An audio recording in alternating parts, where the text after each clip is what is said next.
Hey there everybody, happy Friday. I'm Bobby in Maine, and tonight we are running wild with a theme and alliteration just because we can. So get ready for banana splits, bananagrams, and bedtime best books with Beth and Bobby in beautiful Biddeford. Let's get to it. Yeah. So we've got what flavors today? This one is Oreo. Ooh, that's the one I'm having. No doubt. Ooh, beauteous. There you go. Thank you, sweetie pie. And what flavor are you having? This is Sweet butter. coffee. Yeah. Coffee. Oh, and Oreo. Sorry, I didn't show. So gelato, there's a lot of eggs in gelato. So that's, to me, the biggest. And you're also going to cook the base. So you're really basically cooking a custard and then freezing it and then putting it into, or actually chilling it and then putting it into your ice cream maker. As many times as I had banana split envy and I lusted after the banana split, I never had one. Wow. So this is going to be my first time. Because I like the idea of it. Bananas are my favorite fruit, hands down. So can I cut some banana for you? Sure, I do not care for banana. When I was pregnant with my second child, I ate bananas every single day, 1 to 2. I could not get enough. So I'm going to take a bite of the gelato just on its own before I start covering it. Gelato is so good. Crazy, crazy good. Your gelato, I should say. Thank you. Because I've had a number of gelatos in my life, but none of them have even come close. And I'm not just saying that because she's my wife, it's the absolute truth. I've never tasted her equal in gelato. So we have a homemade caramel sauce, which is so good. I make this with, I actually make my own vanilla extract. Yep. And it's made with rum, Jim Beam. And I love to put that in my coffee in the morning, a spoonful. Holy moly. A spoonful. It smells like a fistful of butter rum lifesavers.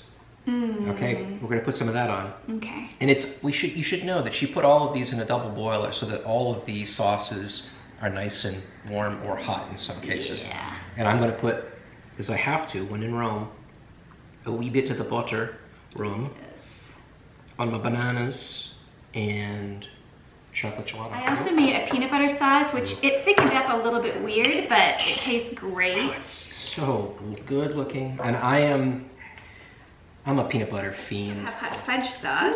Yes. Which You is first, like a bittersweet chocolate and heavy cream and more of that delicious rum that I mentioned earlier. Holy moly. Here's a spoon. Bethy does it right. So now whipped cream, because there just aren't enough calories on the plate at this point. And what kind of nuts are That's these? just chopped peanut. Oh, I likes. Actually, it's dry roasted, so it should have a nice flavor. Nice. And then some marshmallows. Oh, yeah. Marshmallow.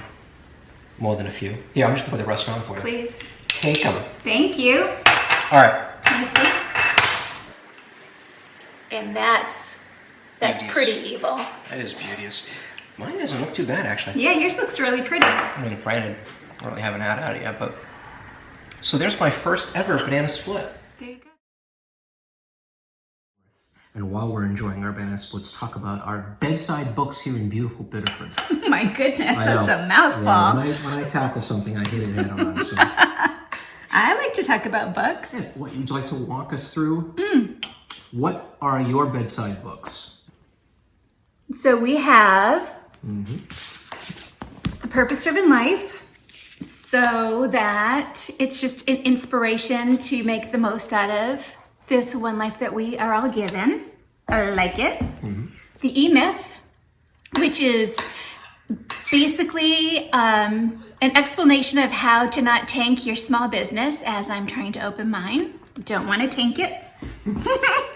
Peace is every step. Precious little tidbits to remind you how to find happiness and peace in your day-to-day. Sometimes it's just like breathe. And the Big Tiny is the story of this woman who built her own tiny house. What are Bobby's bedside books? One of these books has been at my bedside since junior high. Okay. which wasn't too long ago. Oh my word. It was quite a while ago. Another one, actually, and the other two I picked up in early college years. And to this day, they are dog-eared and beloved. I think they're gorgeous prose. I think that they are tales worth reading and rereading. And the first one, since that was my first love, was Dickens' Great Expectations.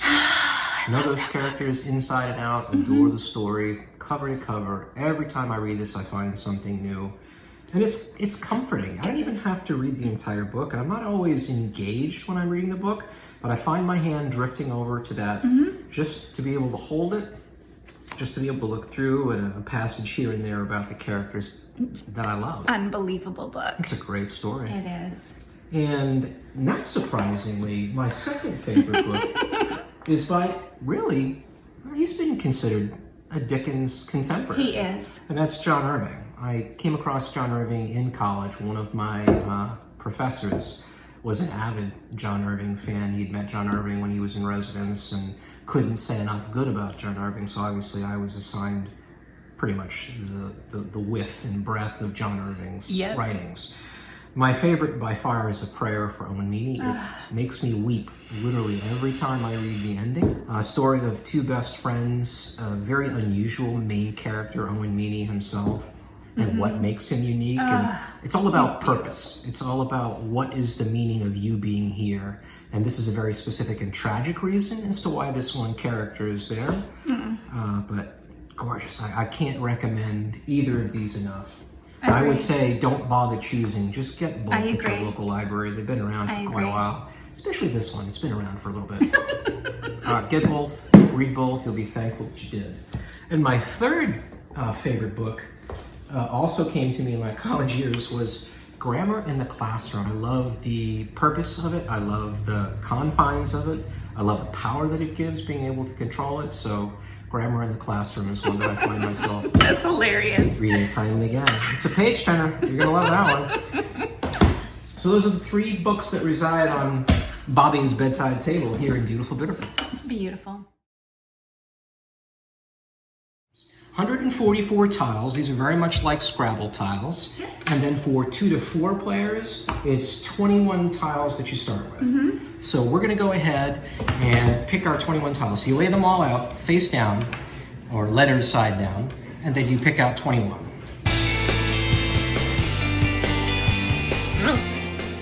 And then the remainder of them hang out in the pick pile there. So we are, on the count of 3, going to flip our tiles in any way we want and start making words forward or back, making sure that they interconnect. So you have to have one word linked to another, nothing diagonal. On the count of 3, 1, 2, 3.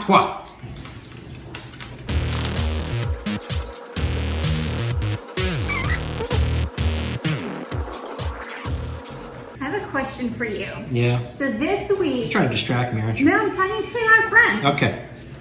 This week, we had somebody come and clean our heating, whatever, the boiler. The boiler. So, you know, there's a pandemic. I don't know if you guys knew about this, but there's actually a pandemic happening right now. That's what I hear. We get a knock on our basement door. Can I come in and use your bathroom? Bobby says, sorry dude, there's a pandemic, we don't feel comfortable. But here's my question is, what would you have done in that situation? I'm super happy that Bobby didn't let some guy into germ and poop in our house, but I'm just curious. We're assuming that's what the business was about. Right, because there's plenty of trees in our backyard.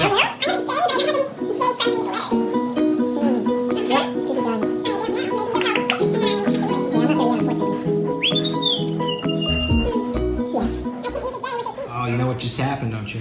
What? Pick! Woohoo! And, well, you'll Yes, see. but I can use an eye, so Nice. thank you. Pick! Oh, wait a minute, maybe I can't. Pick! Oh no! Now I'm behind. Oh, now I have 3 eyes. Pick! Oh my word! See what I'm saying? Pick! It becomes kind of a... Stop saying pick! Pick! I still don't know what to do with my J. Pick! Oh my word! Pick!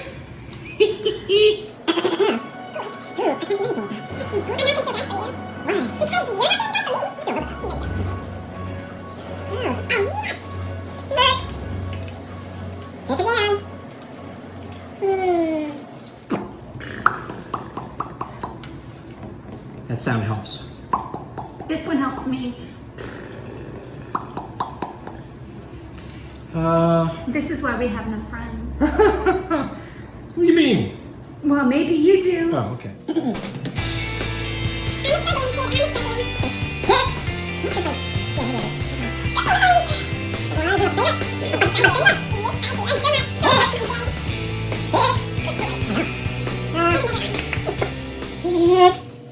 If I didn't know better, I'd say I have a cold coming on. If it's COVID, I'm freaking out. It's not COVID. It's from the guy that wanted to poop in our house. I'm sure of it. That would be horrible. I know. No, I don't what think if so. you put germs in our basement and then you went to check and you exercised down there? That'll teach me to exercise. That's the lesson here, kids. Don't exercise. Toe pick. Remember that movie? What was that movie? Ice Castles? No. I don't know. Ice Castle's also a skating film, but that was in the late 70s, I think. Maybe early 80s. The one I'm talking about, Toe Pink, D.B. Sweeney.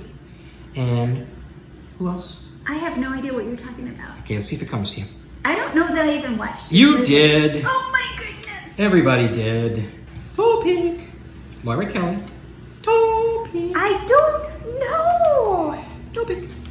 Who's Maura Kelly? The actress in the movie. I don't know. But D.B. Sweeney was a skating movie. He was an Olympic hopeful, if he wasn't already on the team, a hockey player. Don't tell me. In the comments, put the name of this movie. And I have no idea who he's talking about. Yeah, comment. You know what it is. Come on. I bet I'm not the only one that doesn't know. You know who might know? Well, Carissa Martin. She is so good at knowing movies. she's calling out. She's calling out. Carissa, do you know the name? I bet you do. Pick! Something's amiss. Oh, no. And you'll see we're down to 2 tiles after these get slammed down. Ready? Pick. This is it. The first person to drop their tile. Done! And here we go. I would have been right behind you. Yep, she would be right behind me. She was able to form a word. So now you gotta proof it to make sure I ain't full of pudding. Okay. He has. Oh, remind me to tell you about a really comfortable bra that you need to buy. I hope she's talking to you.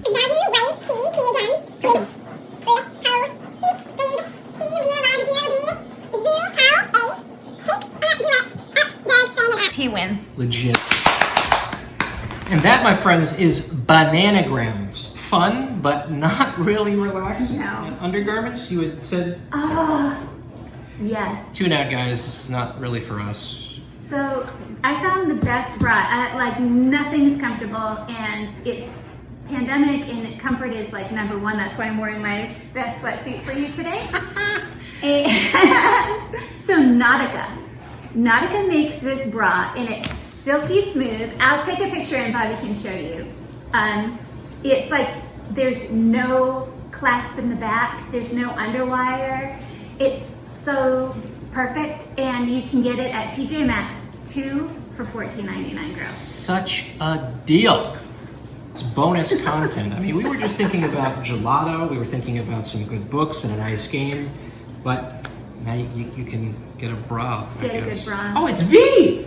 Holy moly, did you plan that? I did not. So really, my revised title is Banana Splits, Bananagrams, Bedside Books and Bras with Bethy and Bob in beautiful Biddeford. There you go. Holy cow.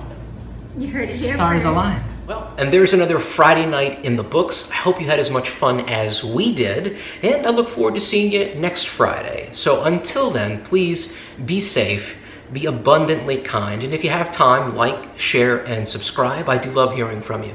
From me to you, I'm Bobby in Maine.